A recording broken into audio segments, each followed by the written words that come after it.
What I think we need to do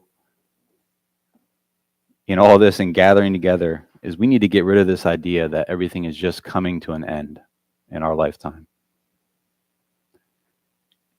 And I have to say that because I don't think it's helping anyone. You know, every generation has said that. Every generation has said this is the end. I mean, think about what's happening. Think about what happened yesterday. You know, I'm not going to talk about it a lot, but just think about where we're at as a society and the political climate, the cultural climate, the corporate climate, everything, schools. Everything is breaking down its very foundations. And instead of just standing back and waiting for the end, waiting for Jesus to come back and fix it all, I think he's given us a job to do. You know, Jesus told his disciples, you give them something to eat. And so who is going to push back against the culture? Is there really a possibility for change? You have to start there. Are we really supposed to change the society in which we live? Are we really supposed to change the culture? And I believe we are. You see in the book of Acts, the disciples, the apostles, they turned the world upside down.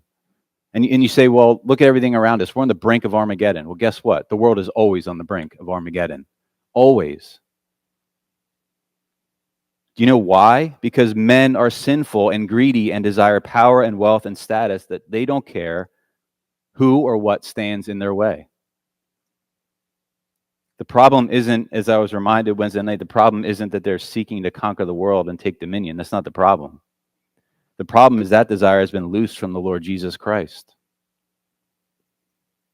It isn't under his rule and reign. They're unconverted. They're sinful men in their sinful state. They need to be born again.